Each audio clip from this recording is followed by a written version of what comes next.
새아빠가 후다닥 현관문을 열고 뛰어 들어옵니다. 어디 있어 하고 흥분된 목소리로 외칩니다. 인간의 본능을 은밀히 터치하는 혼자 보는 소설. 불금 8시 지금 바로 시작합니다. 구독, 좋아요 부탁드립니다. 나는 부산에서 살고 있는 40대 새 신부입니다. 내가 좋아하는 바다가 보이는 넓은 아파트에 살고 있습니다. 신혼이라 깨가 쏟아지게 재미나게 살고 있습니다. 너무 힘든 세월을 살아와서 그런지 오히려 불안할 때도 있습니다. 어릴 때 엄마하고 둘이서 살았습니다. 알코올 중독자인 아빠는 8살 때 교통사고로 돌아가셨습니다. 아빠가 돌아가시던 날을 지금도 기억합니다. 집에서 반주로 소주를 마시고 부족하다가 밖으로 술을 마시러 갑니다. 엄마는 아빠를 포기하고 돌아서 울고만 있었습니다. 어린 내가 "오빠 술 먹으러 가지 말라고 2팔 벌려 막았습니다.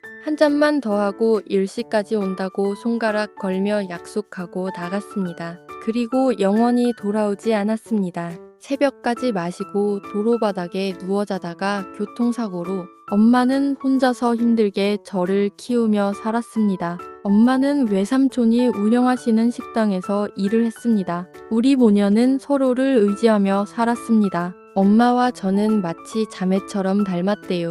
저는 엄마를 닮은 것이 참 기뻤어요. 어느 날 학교 갔다 오는 길에 식당에 갔습니다. 외삼촌이 웃으면서 저에게 이럽니다. 문숙이 새아빠 생겨서 좋겠네. 엄마 그게 무슨 말이야? 엄마는 아무 말도 안 하고 빙그레 웃기만 합니다. 식당 손님 중에 엄마를 좋아하시는 노총각 아저씨가 있었대요. 성실하고 참 착한 사람인데 학력도 별로인 평범한 남자였대요. 직업은 택시기사인데 식당에 완전 단골 손님이래요. 밥 먹는 모습이 참 복스럽고 건강하게 보이더래요. 엄마보다 3살이나 어려서 생각도 못했대요. 엄마한테 관심 있다고 표현을 하자 모두 몰랐다고 했대요. 중3 딸이 있는데 괜찮냐고 하니까 이미 알고 있대요. 엄마가 그 남자에게 이런 말을 했대요. 나이가 들어서 임신도 힘들고 술 먹는 남자는 싫은데 괜찮나요? 저도 1년간 고민했는데 친달같이 생각하며 살게요. 술은 안 받는 체질이라 전혀 못하니 걱정하지 마세요. 엄마는 그 아저씨와 재혼을 했고 저는 새아빠가 생겼습니다. 방세계 아파트로 이사가서 바다가 보이는 내 방이 생겼습니다. 한참 예민한 나이에 새아빠가 생겨 참 어색했습니다. 새아빠는 엄마에게 너무 잘하고 정말 행복하게 살았습니다.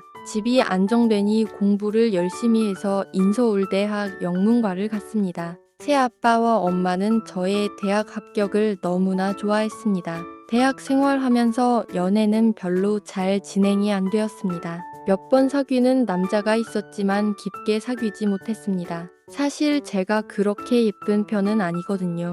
졸업해서 취직을 하니 엄마와 새아빠는 너무 행복해했습니다. 2년이 지나자 회사에서 능력을 인정받았습니다. 그래도 남자친구는 생기지 않았습니다. 제가 술 먹는 남자를 너무 싫어했거든요. 어느 날 외삼촌에게 전화가 왔습니다. 문수가 엄마가 아프니까 내려오너라. 어디가 얼마나 아파요? 유방암이라네 3기란다. 뛰어 내려가서 새아빠한테 엄청나게 화를 냈습니다. 왜 엄마를 잘 돌보지 않았어요? 도대체 같이 살면서 뭐 하신 거예요? 미안하구나. 정말 생각지도 못했어. 미안하구나. 내가 어리석었다. 그리고 담배를 아직도 피워요. 당장 끊으세요. 엄마는 왜 아무 잘못 없는 새아빠에게 화를 내니 합니다.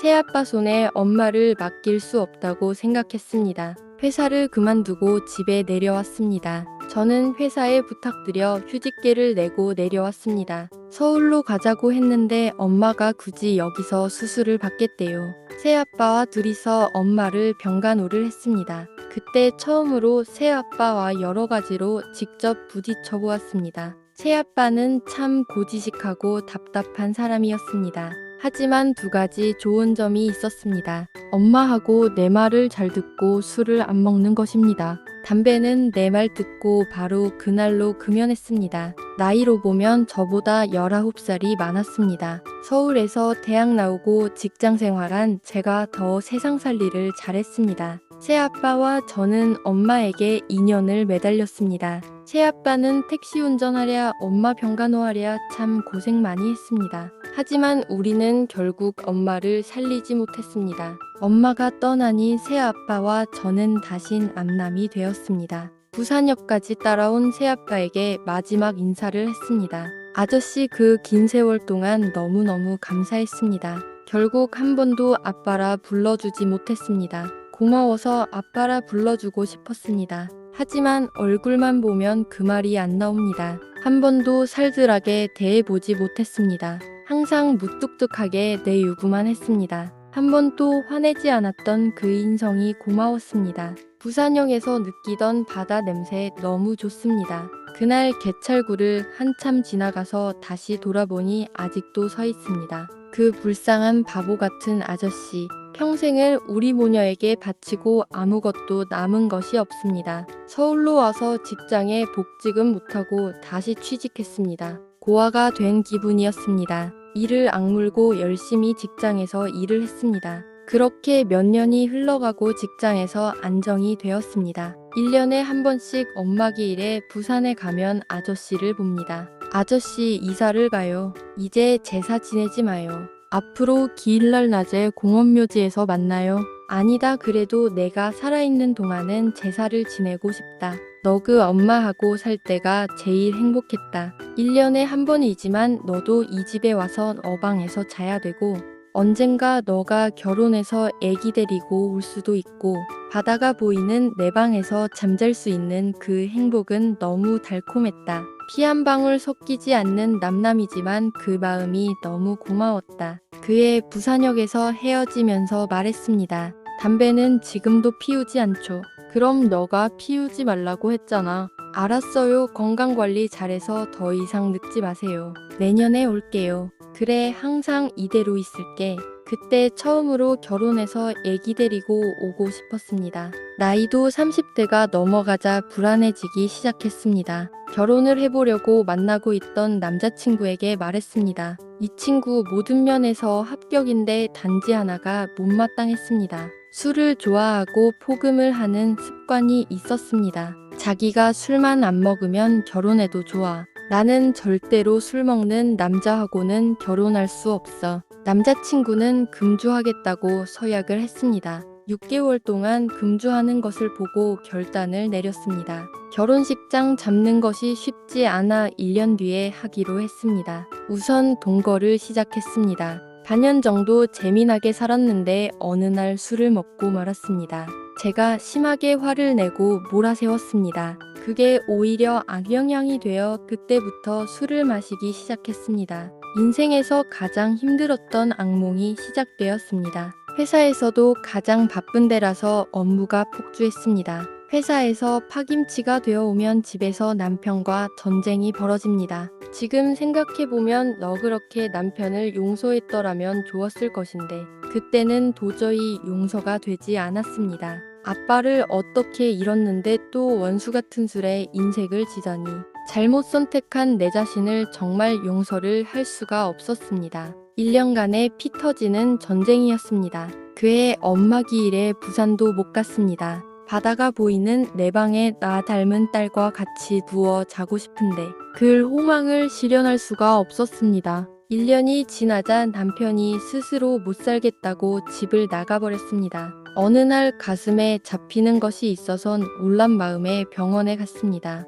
그리고 만난 무서운 악몽. 모녀 유전으로 엄마와 똑같은 병이었습니다. 힘없이 혼자 걸어 나오는 그 순간에 떠오른 단 한 사람. 아저씨께 전화를 했습니다. 아빠 나 아프대.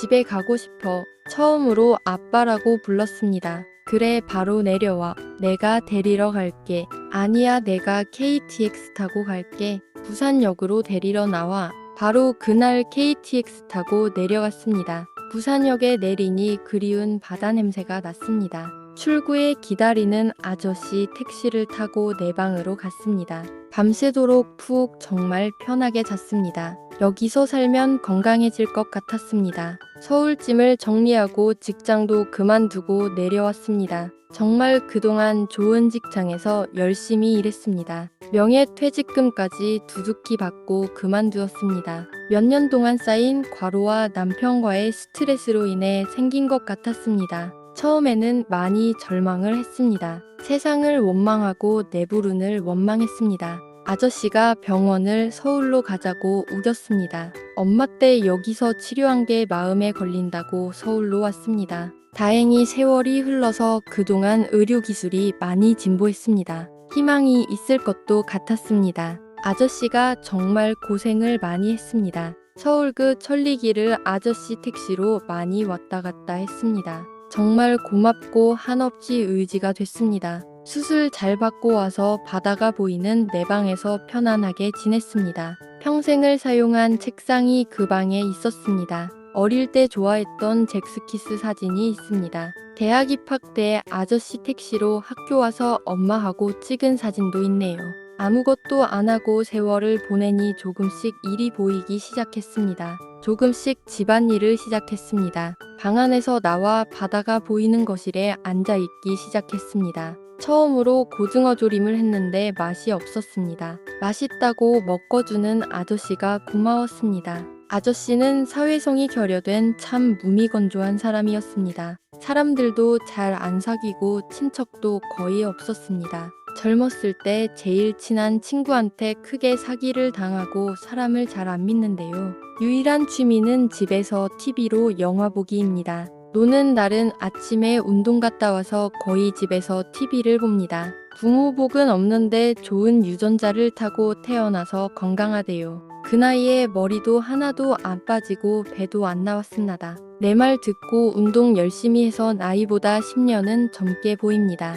평생 택시기사를 했고 오래전부터 개인 택시를 했습니다. 친구한테 사기당하고 뺏은 조그만 땅이 있었대요. 평생 운전해서 모은 돈으로 얼마 전에 그 땅에 3층 건물을 올렸대요. 그래서 경제적으로는 부유한 편이었습니다. 내가 온 뒤로는 TV를 한 대 더 사서 큰 방에 놓고 혼자 봅니다. 저를 배려해주는 그 마음이 고마워서 저도 점점 방 안에서 나왔습니다. 집안 청소도 하고 밥도 해놓고 기다려서 같이 먹었습니다. 밥을 같이 먹는 게 이렇게 좋은 건지 몰랐습니다. 점점 이것저것 같이 이야기할 일이 많이 생기기 시작했습니다. 외삼촌하고 사이가 엄마 유산 문제로 크게 싸워서 저도 친척이 없습니다. 학교 때 친구들도 있었지만 서울 온 뒤로 연락이 끊어졌습니다. 두 사람 모두 고독한 처지에 세상에 믿을 사람이 없었습니다. 둘이서 생활하면서 의견 충돌이 일어나기 시작했습니다.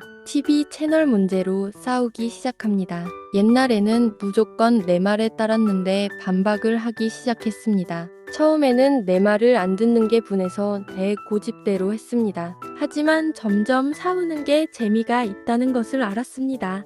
감정을 다치지 않고 싸운다는 게 너무 재미있었습니다. 왜 이 채널이 좋은지 둘이 꼬치꼬치 따지며 싸우기 시작했습니다. 아저씨도 포기하지 않고 자기 주장을 하려고 노력합니다. 표현력이 약해서 떠듬거리면 내가 단어를 가르쳐 줍니다. 같은 주제로 둘이서 며칠을 싸우기도 했습니다. 너무 신기하고 재미있어서 거의 매일 TV 보다가 싸웁니다. 거실에서 둘이 좋아하는 사과를 먹으며 많이 싸웠습니다. 마치 부부처럼 둘이 생활이 변했습니다. 일하고 오면 어깨 아프다고 그래서 어느 날부터 안마도 해주기 시작했습니다. 어깨를 만져주면서 조금씩 내 마음이 이상해져 갔습니다. 도저히 말로 표현할 수 없는 이상한 감정이 생기기 시작했습니다. 그때부턴 오는 날만 되면 둘이서 택시 타고 놀러 다녔습니다. 그 중에서 밀양 사과 농장을 참 많이 갔습니다. 1년 반이 지나자 이제 슬슬 일을 하고 싶었습니다. 직장에 취직을 하려고 하자 아저씨가 반대를 합니다. 반대 이유가 나이가 많고 스트레스 받을까 무섭다는 것입니다. 일리가 있는 말이라서 저도 망설였습니다. 어느 날 아저씨가 영어 거위를 해보래요. 인서울대학 영문과 나왔으니 충분하대요. 그러면서 하는 말이 우리 건물에 보습학원이 있는데 거기서 해보래요. 집에서 교통편도 좋고 해서 1시간만 하기로 하고 시작했습니다. 해보니 의외로 재미있고 생활에 활기가 생겼습니다. 수술한 지 4년 차가 되어가니 점점 삶에 욕심이 생기기 시작했습니다. 꼭 내년에 완치 판정을 받고 오래오래 건강하게 살고 싶었습니다. 어느 봄날 아저씨하고 둘이서 어린이대 공원에 벚꽃 보러 갔습니다. 둘이 벚꽃을 보고 있는데 어떤 엄마가 애를 아주 혼냅니다. 저 엄마 참 나쁘다, 저렇게 예쁜 애를. 나도 나 닮은 저런 애 하나 있으면 얼마나 좋을까? 그러게 말이야. 우리도 애 하나 있으면 얼마나 좋을까? 옆에서 아저씨가 그런 말을 합니다. 제가 바로 맞장구를 쳤습니다. 그래 아저씨, 우리도 애 하나 만들자. 갑자기 아저씨 얼굴이 벌개집니다. 제가 말해놓고도 너무 놀라서 저도 얼굴이 빨개졌습니다. 그 뒤로 둘 사이가 좀 서먹서먹해졌습니다. 왠지 말이 끓기고 머뭇거립니다. 뭔가 미묘하고 목이 타는 분위기가 집안에 퍼져 있습니다. 시간이 흐르면서 몸속에 흐르는 뜨거운 기운을 감지합니다. 어느 날 어깨 안마를 해주다 폭 끌어안고 싶은 충동도 느꼈습니다. 어느 날부터 아저씨 속옷 빨래가 하고 싶어졌습니다. 몇 년 동안을 철저하게 서로 분리해서 세탁을 했습니다. 그날부터 큰 방에 쳐들어가 속옷을 가져다가 같이 빨기 시작했습니다. 신기한 것은 아저씨도 반대를 하지 않는다는 것입니다. 우리 둘 다 사과를 아주 좋아합니다. 밀양의 사과 농장에 가서 직접 사과를 사올 정도입니다.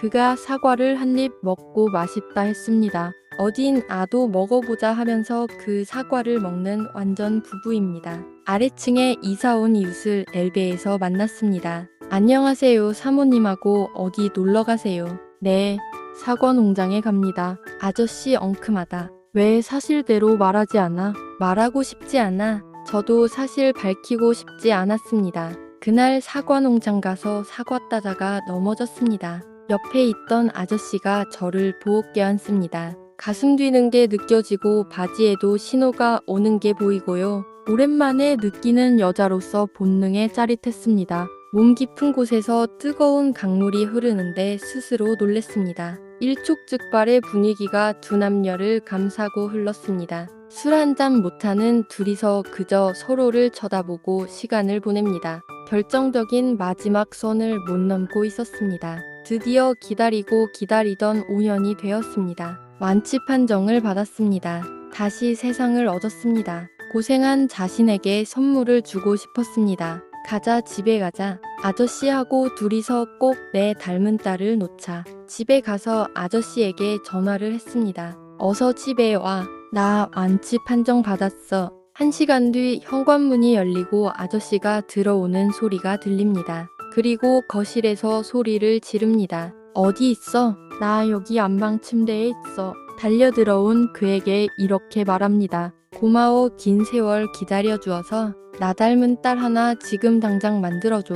그리고 우리는 뜨거운 몸이 되어 두 몸을 하나로 만듭니다. 오랜 세월 숨겨온 여자의 본능을 마음껏 발산했습니다. 며칠간 우리는 거칠 것 없이 태고적 상태가 되어 놀았습니다. 나는 그림없이 나 닮은 딸 만들어 달라고 그에게 매달립니다. 평생 여자로서 최고로 행복한 일주일이었습니다. 세상에서 제일 뜨거운 여자가 되었습니다. 새 신부는 오늘도 새 신랑에게 매달립니다. 자기야, 오늘 밤도 나 닮은 딸 만들어줘. 자기 실력이 없는가 봐. 벌써 100일째 밤마다 시도하고 있는데 미안해, 오늘 밤은 완전 결사적으로 할게. 하하하. 구독자 여러분, 혼자 보는 소설 오늘 여기까지입니다. 끝까지 읽어주셔서 엎드려 감사드립니다. 무덥던 여름이 지나가고 있습니다. 찬바람을 느끼니 바로 알레르기 비염이 오기 시작하네요. 늙으면 환절기가 제일 무서워집니다. 감기 조심하시고 건강관리 잘하십시오. 평생을 한 술, 담배 지금부터 하지 말고 매일 운동합시다. 다음 불금 8시에 더 짜릿한 이야기로 찾아뵐게요. 구독, 좋아요 부탁드리며 저는 물러갑니다. 작가 올림.